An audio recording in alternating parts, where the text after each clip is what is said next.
Number Point of 8. order, Mr. Chair. This is a administrative matter, Mr. Chairman. No, but I would like to make a point of order, Mr. Chair, because I am guided by the subject matter of the inquiry. This is a motu proprio inquiry on the performance of the National Grid Corporation of the Philippines. I do not find the connection why the Honorable Fernandez is asking several documents to be submitted before this committee. Can you I please- think Ito na nga, nagmamarunong na si Dan Fernandez, kinawawa ni Congressman Rodante Marcoleta. Pero bago ang lahat, maaari kayong mag-subscribe para maging updated sa mga issue at bagong mga balita. Pinagmukhang tanganga ni Congressman Rodante Marcoleta itong si Dan Fernandez matapos nitong lampasuhin dahil sa pagmamagaling nito na wala na sa ayos ang pagtatanong nito patungkol sa ilang resource person sa usapin ng kuryente. Pagmamagaling ni Dan na sampulan. Narito ang buong detalye. The electricity flow. I've never seen the equipment, the narrating and everything, just the screens. NGCP, is that correct? Mr. Chair, with all the respect to Mr. Matibag, he was allowed on the floor, the system operations floor in Quezon City, a place usually reserved only for dispatchers. Our guests are usually confined to a conference room beside it, but because Mr. Matibag and then Secretary Cusi were, of course, had a spot visit, we did allow them to come in without notice. That's exactly what I'm saying with the monitors. Di ba yun? Sa Quezon City? Mr. Matibag, that was for the system Yeah, that's what I'm operations, saying, not with the just the monitor, sir. That's the control center. That's where everything happens. That's why that's a very high secure area that I myself cannot enter without going through the security protocols, even though I am an employee of NGCP. Okay, Mr. Chair, may I continue? I think that was settled. Kanina po, sinabi ko na parang pinagtitripan natin ng NGCP sapagkat ang pinagmumulan po ng cost natin sa ating electric bill, kung pag-uusapan ng NGCP po, transmission, is only 3%. Parang ayaw po nilang maniwala. Mr. Chair, ako po, religiously po na kinocompute ko po, alam ko yun eh. Alam ko po 3%, yung nagsasabi po ng 10%, nagsisinungaling yun kasi hindi niya alam yung ancillary services. Alam ko po yun eh, 3% lang talaga.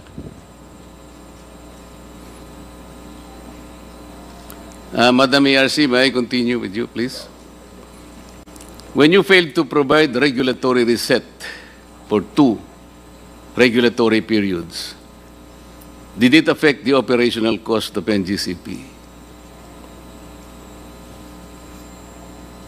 Mr. Chair, I don't think so, Mr. Chair, because they were still able to declare dividends during those periods. That does not answer my question. They might have declared dividends, but I'm talking about operational cost. They might have absorbed the costs. Do you have an idea as to how much they lose or they lost? Mr. Chair, they would have filed losses, but since they had unrestricted retained earnings, and from those unrestricted retained earnings were able to declare dividends, I would understand that they were able to cover their costs during that period where there was no reset. So that is the kind of reasoning that you will give this committee. Kaya pala, kahit na mandatorily, kailangan kang gumawa ng regulatory reset. You are all taking your sweet time. Sapagkat alam ninyo, walang nawawala sa kanila. Is that your presumption, Madam? With all due respect, Mr. Chair, I beg to differ. This So commission you has... believe there is no cost on the part of NGCP? No, there is cost, Mr. That's Chair, why of I'm course. asking you, do you have an idea as to how much They filed- NGCP might have lost? No, Yun they lang did naman not file for losses, Mr. Chair. They filed for... I'm not asking you, ma'am, if they filed for losses. I I'm thought that asking was you the if you have an question, Mr. idea. Chair. If you have an idea, please say so. Kung wala, okay lang. Wala po. Kasi po, ang final po nila ay increase in authorized revenue. NGCP, do you agree? Mr. Chair, with all due respect to Attorney Mona, what we filed for was correct. But that is because it represents an under-recovery on the part of NGCP. How much was the amount of under-recovery? For, I think, our fourth regulatory period, we claimed for, applied for an under-recovery of 200 billion pesos. 200 billion pesos. Yes, sir, because as you already mentioned, the last regulatory period approved by the ERC was conducted in, regulatory approval was conducted in 2009 for the period ending 2015. So beginning 2016 up to this date, the revenue scheme that we have been working on is interim in nature and no longer reflects the required capital expenditure needed for the continued development of the transmission system. What was your capex in 2014? Around 48 billion. You might want to review your records. I'm asking 2014, madam. Let me go back, Mr. Chair, to my records. Huwag kang ninenervyos, ma'am. Wala namang nagko-contempt dito eh. Wala na si Congressman Paduano. Si Dan Fernandez hindi mahilig sa contempt yan. Do you have the may I be given a O sige, moment? balikan na kita, ma'am, Yes, sir. mamaya. Sa IMAP po, sir, pwedeng tanungin ko kayo. Yes, Mr. Chairman, Your Honor, please. Sa EPIRA po, sino talaga yung independent market operator? IMO po, after the transition. Hindi, PEMC po eh, di ba? Hindi po, it's IMO na after the transition. Nagsimula po kasi yun, nung magkaroon ng AGMO, PEMC po. ADMO nga po yun, pero Opo. PEMC dati yun. Opo, then nag-transition po to the IMO, which is now IMO. And the transition happened 2018 po. 2018. Afterwards, you registered IMAP in the Securities and Exchange Commission. Ay, hindi po. We are a non-profit, non-stock corporation po. So ano po ang IMAP? It's a non-stock, non-profit corporation, sir. Ano nga po siya? It's a corporate entity. Wala po, hindi po ba na-transfer sa inyo yung assets ng PEMCO, ng PEMC? Na-transfer po yung assets ng market operations. Yun nga po, kung hindi kayo legal entity, na-transfer ang assets po, medyo mahirap po yan tayo. Legal entity, Kasi sir? kayo po kasi kumukolekta ngayon ng market fees, tama? Yes, sir. Opo. Under the Karaniwan IPIRA. po, noon, ang kumukolekta lang PEMC. Ngayon, pati kayo kumukolekta na, kaya doble-doble na po ang binabayaran po ng mga consumers. Hindi po. Because the fees that were used to be collected by PEMC is now being collected by AMOP. So hindi po na doble. Na-transfer lang po. Hindi po ganun ang nasa record, sir. Ay, hindi po yan po ang, yung po ang totoo po. Hindi po, babalik naman po kayo rito. Then I will confront you with all these, the records. Yes, sir. Opo. Kailangan lang po, nagkakaintindihan tayo. Yes, sir. Opo.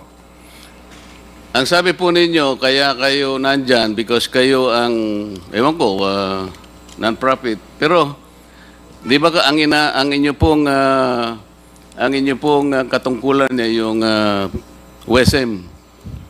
Market operator po ng WSM. Opo. Kayo po nga ang sa WSM. Bakit po nilagay ang WSM ng EPIRA? Ano po ang objective? Because before the IPIRA, o before the WSM, di po ba lahat ng pagmimili ng O nga po, kuryente? ba't po tayo nagkaroon ng WSM? Sa akin pong pagkakaunawa, yung kaya po tayo nagkaroon ng WSM to allow flexibility in contracting para po may source ng kuryente kung walang kontrata and para maging balancing market po siya kung sakaling... Makakatulong po sa pagpapababa ng ating elektrisidad. Opo. Pag binasa nyo po yung konteksto ng EPIRA. Opo, sir. Pero hindi po ganun na nangyayari. Meron po kayong pinakamataas, yung cap po ninyo is 32 pesos per kilowatt hour. Umaabot po tayo doon, tama o hindi? Meron lang po mga intervals na gano'n, pero on the average po, hindi po tayo nagte-32 Oo nga, pero pesos. umaabot po tayo doon. Ang ibig ko sabihin, dapat hindi po tayo maabot ng gano'n sapagkat mas mataas pa po kayo ng doble sa Meralco. Hindi po yun ang rational ng... Kasi po ang pinag-uusapan natin ngayon, kung paano natin ipabababa ang presyo ng kuryente, titingnan po natin lahat. Opo sir, yung 32 pesos po is the offer cap allowed by ERC in the meantime. Pero, Present. ibig sabihin, hindi po dapat umabot doon. Kaya nga nandyan po kayo eh. Yes sir, hindi naman Sino po po, yung nag-o-audit ng WESM? ERC po. Tama po. Anong pangalan po ng auditor? Yung iba-iba po yan eh. So yung pinakahuli po, Reyes Tacandong po yung auditor po Hindi natin. po, ang sinasabi ko, Mr. Representative from IMAP, di po ba magbebenta yung generation company? Tapos ililista nyo. Yung po, sino yung nag-o-audit nun? Paano nyo may babato ng ganitong presyo? Yung mga ganon. Meron Hindi po, po ba sinusunod nyo ay algorithm lang? meron po tayong system, opo. Yun po, the system of algorithm. You may say that. Yun po ang problema natin kung sinong nag-o-audit ng algorithm, Madam ERC. Dapat po tingnan ninyo ito sapagkat dito po sumisirit ang presyo ng electricity. Panay NGCP na lang po kasi tinitingnan natin. Nakakahalata na po kami. Transco, Madam, sabi po nyo kanina, hindi po kayo nakakapag-visit sa facilities ng NGCP na para bang itinatago sa inyo. Kayo naman ang may-ari. Hindi man lang kayo pinapayagang makarating doon. Sinabi po nyo kanina, di ba?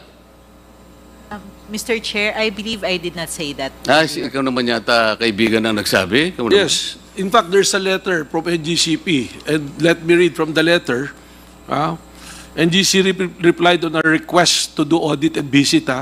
They replied August 28. We reiterate our opposition to the performance asset and audit for lack of legal basis. Therefore, we regret to inform your office that NGCP cannot accede to the planned pilot audit. And let me answer, in relation to that, yung ginawa po namin at Attorney Mutchan na pumunta ron, you very well know that is only ceremonial. Dinala kami ron ng secretary para mag-picture taking. Yun lang po yun. Thank you very much, Attorney. Was that, please proceed. You still have 1 minute, Honorable Marcoleta. Bigyan mo By naman 1 ako minute. ng kahit 3 minutes lang, sir. Opo. Meron pong concession agreement, Mr. Chair, na nandun po, annually, pwede pong mag-inspection po kayo ng books and the facilities sa NGCP. Did you not see that, Madam? We know of that provision, Mr. Chair.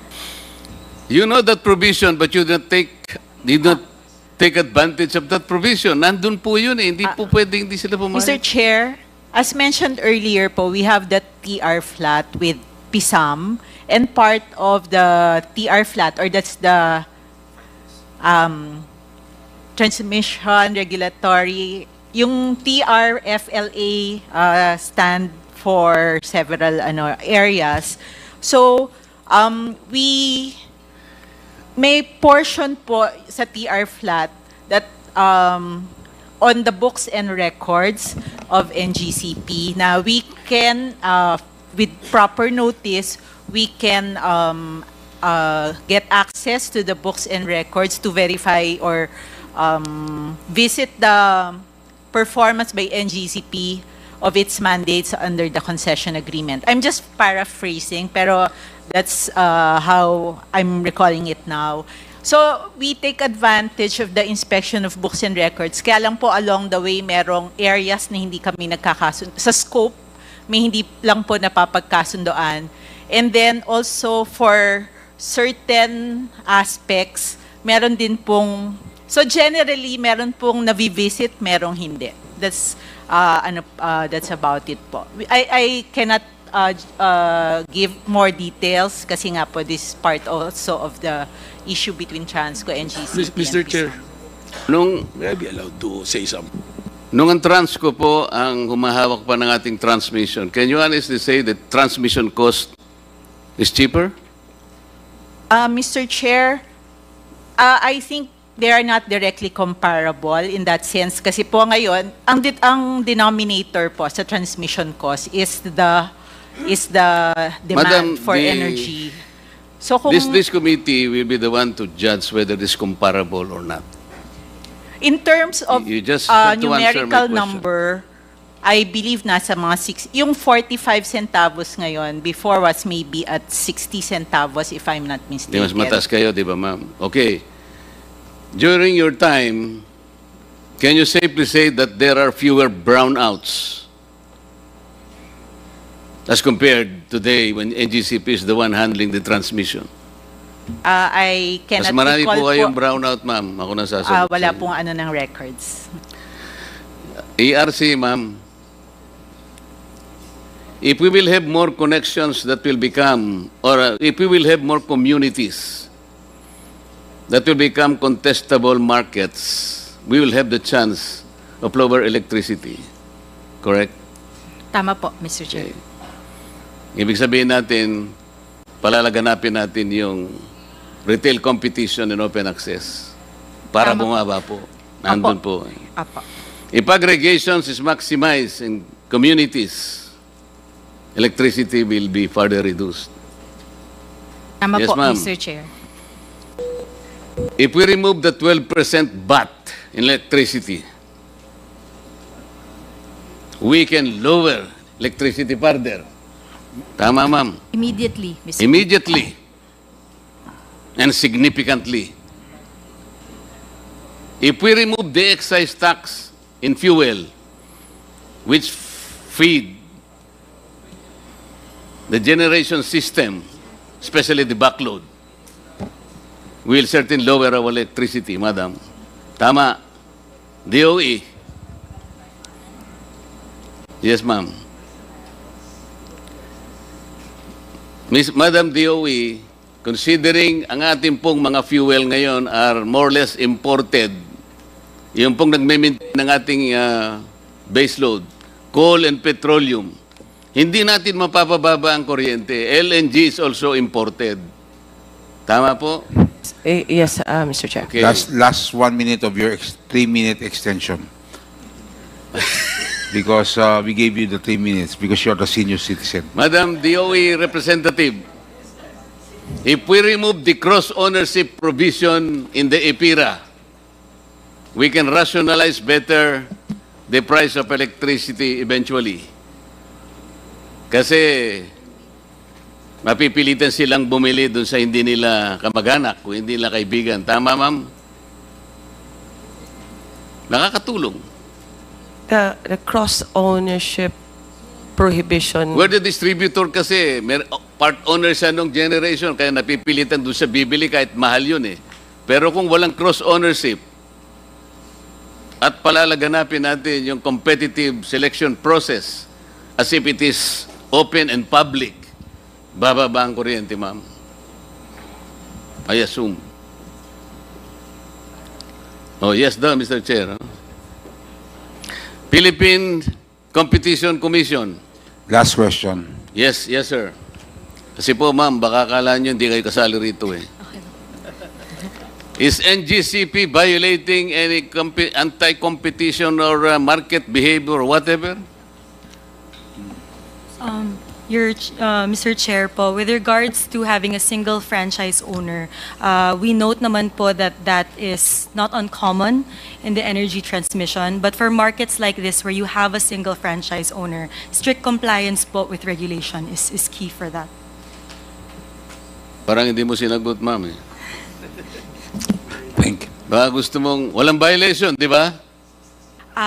Mr. Chair, I'm not privy to any violations. Okay. Mr. Chair. You are the OIC for Liaison. Legislative liaison. That's your position? Yes po. Asan yung boss mo? Due to recent personnel movements po, ako po talaga yung for In the next today. hearing, we will call for your boss on this particular issue. Thank you very much, Honorable Marcoleta, for your extension, which is given only to senior citizens. The Honorable Mikey Romero.